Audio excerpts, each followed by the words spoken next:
Hi everyone, how are you all? Welcome back to my channel. This is Sonam. So guys, we will continue our topic Spot the Error part number 3. So there are many questions we will have in this session. So we will solve and detect the error and explain with all the rules. So let's start guys, but before we start I would like to say something. Please subscribe this channel and press bell icon. So let's start. First one is the teacher asked him how he has not taken his permission before leaving the class. Teacher ने उससे पूछा कि बिना teacher की permission लिए उसने class कैसे leave कर दी. तो अब हमें देखना है कि किस पार्ट में एरर है. So when we come first part A, the teacher asked him, we can simply see here जो पहला पार्ट है टीचर आस्क्ड हिम, ये हमारा पास्ट टेंस में है. जबकि अगर हम पार्ट बी की बात करें, हाउ ही हैज़ नॉट, यहाँ पर ये जो पार्ट बी है ये किस में है, ये है प्रेजेंट टेंस में. अकॉर्डिंग टू रूल हमारा पूरा सेंटेंस एक ही टेंस में होना चाहिए. सो यहाँ पर जो हैज़ दिया है ऑक्सिलरी वर्ब, इसको हमें चेंज करना होगा किसके साथ. सो ये यहाँ पर हम हैज़ की जगह पे हैड को यूज़ करेंगे. We will replace has with had. Now the sentence will be the teacher asked him how he had not taken his permission before leaving the class. Correct auxiliary verb जो होगी यहाँ पर वो होगी had. So option number B will be here our right answer. Move to next. Shanaya's calm temperament and industrious behavior have endeared her to one's friends and officers. Shanaya का जो काम temperament है, जो उसका शांत नेचर है, जो उसका industrious working hard working behaviour है, उसकी वजह से जो उसके फ्रेंड्स हैं, जो ऑफिसर्स हैं, जो कलीग्स हैं, वो उसको काफ़ी पसंद करते हैं. अब यहाँ पर बात हो रही है शनाया की, तो हमें देखना है जो पार्ट ए है Shanaya is a noun. So noun verb जो एग्रीमेंट है उसके अकॉर्डिंग अगर हम देखें, पार्ट नंबर डी में यहाँ पर जो पजेसिव केस यूज़ किया गया वंस फ्रेंड, यहाँ पर वन की बात नहीं हो रही है. हम जो पजेसिव केस वंस यूज़ करते हैं वो वन के लिए यूज़ करते हैं, लेकिन हमें यहाँ पर शनाया के अकॉर्डिंग यूज़ करना है. So we will use here her.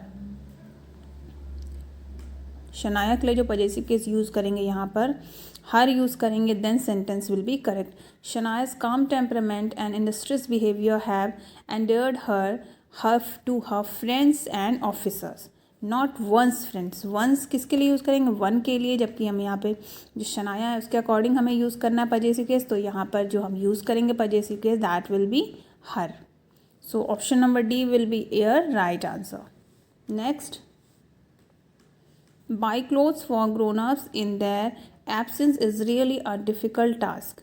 Grown-ups के लिए उनकी एब्सेंस में क्लोथिंग करना यानी कपड़े ख़रीदना बहुत ही मुश्किल टास्क है, बहुत ही बड़ा टास्क है. अब यहाँ पर जो पहला पार्ट है पार्ट ए, अगर इसको हम देखें सो बाई क्लोथ, बाई यहाँ पर वर्ब है, लेकिन हम जो यहाँ पर यूज़ करेंगे वो यहाँ पर सिंपली वर्ब नहीं, हम यहाँ पर जिरंड का यूज़ करेंगे. बाई का जिरंड क्या होगा, बाइंग.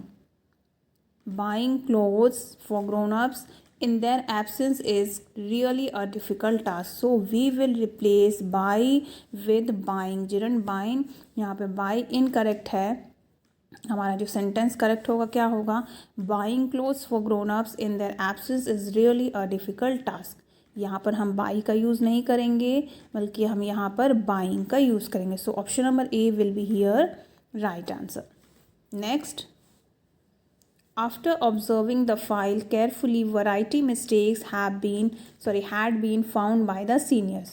सीनियर्स के द्वारा जब फ़ाइल को बहुत ही केयरफुली ऑब्ज़र्व किया गया, यानी जब सीनियर्स ने फ़ाइल को अच्छी तरीके से देखा तो उन्हें पता चला, उन्होंने देखा कि फ़ाइल में बहुत सारी मिस्टेक्स थीं. अब यहाँ पर जो हम फ़ाइल की बात कर रहे हैं, मिस्टेक्स की बात कर रहे हैं.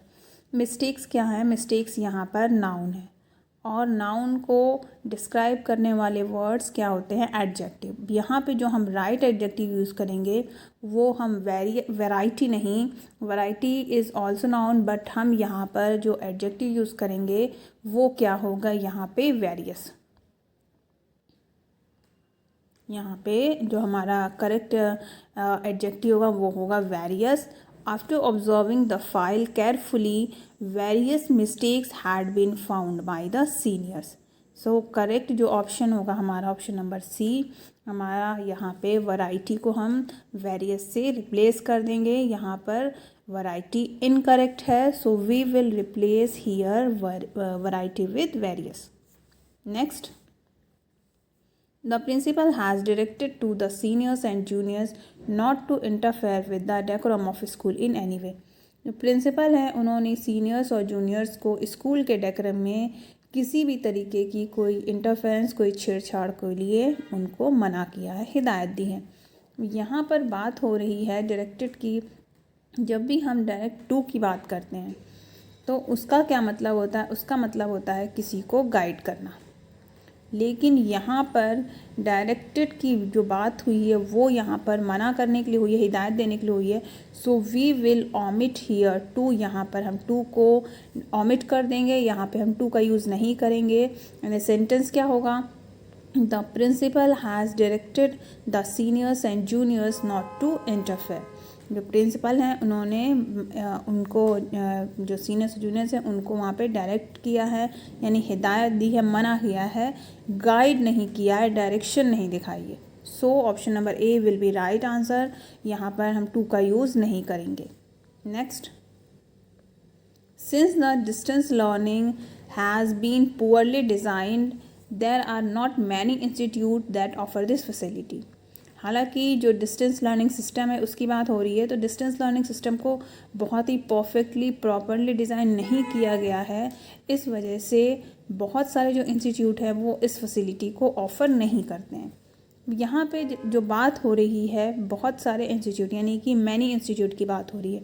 जो हमारा नाउन है यहाँ पर वो होगा प्लूरल फॉर्म में. उसी के अकॉर्डिंग हम यहाँ पर इंस्टीट्यूट को देखें तो यहाँ पर जो हमारा नाउन दिया है वो क्या है? इनकरेक्ट है. यहाँ पे क्या होना चाहिए? तो यहाँ पे होना चाहिए इंस्टीट्यूट्स, तब हमारा करेक्ट होगा प्लूरल नाउन. यहाँ पर हमने जो वर्ब यूज़ की है वो इसी के अकॉर्डिंग यूज़ की है, प्लूरल नाउन के अकॉर्डिंग यूज़ की है. सो यहाँ पर जो हमारा करेक्ट नाउन यूज़ होगा वो होगा institutes, not institute. Since the distance learning system has been poorly designed, there are not many institutes that offer this facility. So option number C is here right answer. Next, quite a few colleagues were also present during farewell party of their ex-chairperson. उनके x chairperson जो थे, उनकी जो farewell party थी उसमें केवल कुछ ही colleagues present थे. अब यहाँ पे बात हो रही है पर्टिकुलर फेयरवेल पार्टी की. यहाँ पे जो हमने बात की है पर्टिकुलर फेयरवेल पार्टी की. सो यहाँ पर हम जब भी किसी पर्टिकुलर बात करते हैं वहाँ पे हम किसका यूज़ करते हैं? So we always use the. So in this sentence we will use the before farewell party because here we are particularising that party. तो यहाँ पर ड्यूरिंग के बाद यानी फेयरवेल के पहले हम यूज़ करेंगे the farewell party. Quite a few colleagues were also present during the farewell party of their ex-chairman. Option number C will be here right answer. Next, a complaint management cell is organized by the school authorities before starting the session as a precautionary measure. यहाँ पर जो sentence दिया गया है, school authorities ने school शुरू करने से पहले ही एज अ प्रिकॉशनरी मेज़र लेते हुए एक इस कंप्लेंट मैनेजमेंट सेल को ऑर्गेनाइज़ किया है, जो कि अभी स्कूल के ओपन होने से पहले. अब यहाँ पर अगर हम करेक्ट एग्रीमेंट देखें, वो नाउन जो सारा एग्रीमेंट है अगर हम देखें तो वो कम्प्लीटली करेक्ट है. कोई भी इसमें ऐसा कुछ भी वर्ब या नाउन या फिर कहीं पर भी इसमें कोई मिस्टेक नहीं है. सो जो हमारा ये सेंटेंस है वो ग्रामेटिकली कम्प्लीटली करेक्ट है. A complaint management cell is organized by the school authorities before starting the session as a precautionary measure. No error. So this sentence will go with option number E for no error. Next, this bungalow has a glorious beach view that attract people to buy it. ये जो bungalow है इसका जो glorious view, beautiful जो beach view है, ये लोगों को यानी बायर्स को, जो पीपल हैं उनको अट्रैक्ट करता है इस बंगलो को बाय करने के लिए, ख़रीदने के लिए। अब यहाँ पर बंगलो जो है वो क्या है, वो है सिंगुलर नाउन, और हम सिंगुलर नाउन के अकॉर्डिंग ही वर्ब को भी यूज़ करेंगे। सो यहाँ पर जो हमारा अट्रैक्ट दिया हुआ है ये इनकरेक्ट है। We will replace with attracts.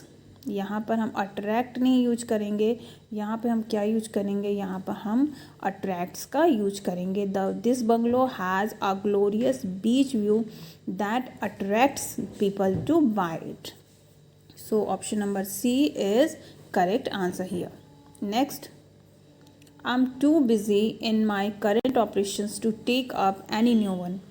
मेरे जो अभी मेरे प्रेजेंट के जो टास्क हैं उनमें मैं इतना बिज़ी हूँ कि मैं अभी किसी नए वर्क को या किसी नए टास्क को नहीं ले सकता, नहीं कर सकता। अब यहाँ पर जो पार्ट ए है, यहाँ पे बिज़ी जब बताते हैं, जब बिज़ी की when we talk about busy, we are busy in work और task, that's mean we are dealing something. जब हम किसी वर्क में बिज़ी होने की बात करते हैं तो इसका मतलब क्या है, हम उसके साथ डील कर रहे हैं। सो यहाँ पर जो प्रीपोजिशन इन का यूज़ हुआ है वो इनकरेक्ट है totally. We will replace here in with. हम यहाँ पर इन को विद से रिप्लेस कर देंगे। I am too busy with my current operations to take up any new one. So यहाँ पर इनकरेक्ट है। जो करेक्ट प्रीपोजिशन होगा वो क्या होगा, वो होगा with, WITH, with, and the correct sentence will be I am too busy with my current operations. So option number B will be here right. Next, the prime focus China has over other countries is its increasing economy which make it an ideal outscoring base. जो China का prime focus है other countries के ऊपर, वो इसकी बढ़ती हुई economy है जो कि इसको सबसे ज़्यादा एक आउट स्कोरिंग बेस प्रोवाइड करती है, जो कि सबके लिए एक आइडल बेस है। अब यहाँ पर चाइना की बात हो रही है, यानी कि सिंगुलर नाउन की बात हो रही है। So we will use accordingly singular noun. यहाँ पर जो ऑप्शन जो पार्ट डी है, make it an ideal out scoring base. जब मेक की बात हो रही है तो मेक यहाँ पे प्लूरल के हिसाब से यूज़ हुआ है, तो फिर हम इसको सिंगुलर के अकॉर्डिंग यूज़ करेंगे, चेंज कर देंगे किसमें, मेक्स में। The prime focus China has over other countries is its increasing economy, which makes it an ideal outscoring base. Then the sentence will be correct. So option number D here are right answer. Next, today most students complain of suffering for the stress of getting marking system to remark their abilities. जो आज के time में जो students हैं वो सबसे ज़्यादा उनकी जो एबिलिटीज़ हैं उसको मार्किंग सिस्टम के द्वारा जो रिमार्क किया जा रहा है वो उनको सबसे ज़्यादा सफरेज कर रहा है, और ये जो इनकी कंप्लेन है वो उसी सफरिंग को लेकर है। अब यहाँ पर जो पार्ट बी अगर हम इसमें देखें, सफरिंग फॉर स्टेट, जब भी हम सफरिंग की बात करते हैं, whenever we talk about suffering, it's mean we are talking about any disease, any endurance power, whatever it is. So suffering for stress, suffering for नहीं होता, suffering from होता है। We always use suffering from whenever we are dealing, whenever we are passing, और whenever we are enduring with.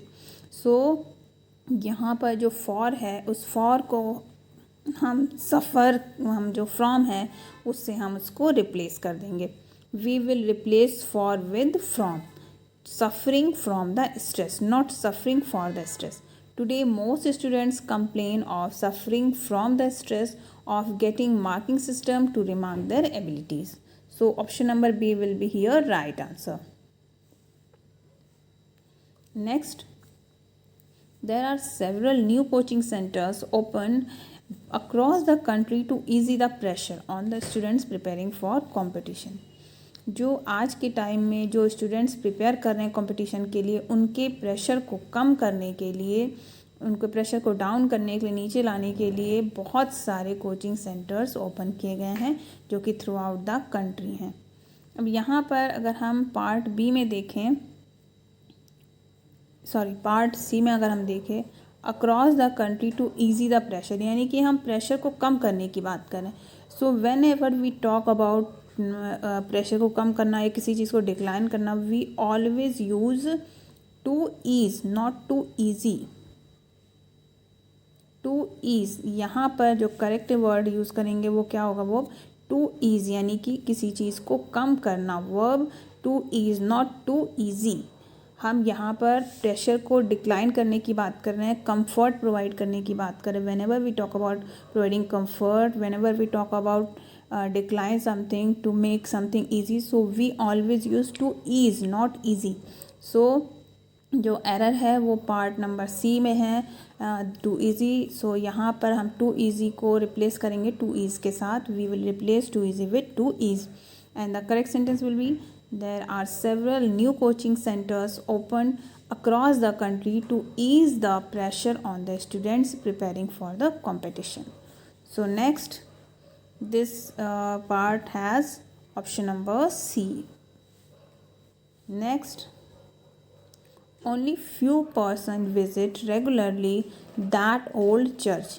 यानी कि कुछ ही लोग हैं, जो कुछ ही पर्सन हैं जो कि उस पुराने चर्च को रेगुलरली विज़िट करते हैं.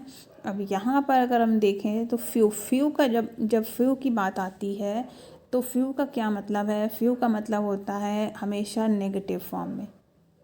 फ्यू को हम हमेशा नेगेटिव फॉर्म में यूज़ करते हैं.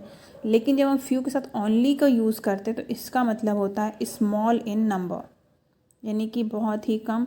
हमेशा हम जब फ्यू के नंबर की बात आएगी तो यहाँ पर हम फ्यू के पहले ए का यूज़ करेंगे.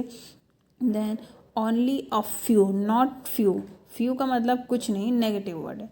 सो we will make a few to make it correct, to make it meaningful.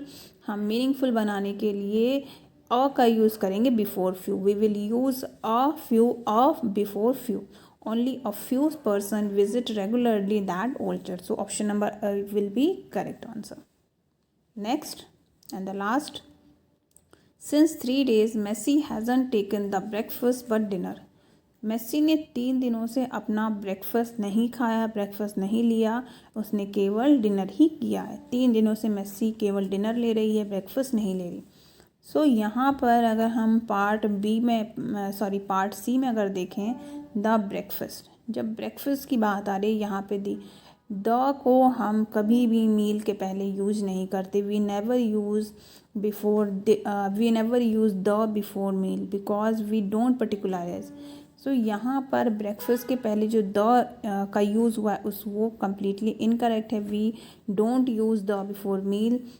So we will omit here the before breakfast. Since 3 days Messi hasn't taken breakfast but dinner. So the यहाँ से हमको omit करना पड़ेगा to make it grammatically correct. So option number C will be right answer. So guys, that's all for this lecture. Thanks for watching. Keep watching. Stay connected. Stay safe. Take care and bye bye.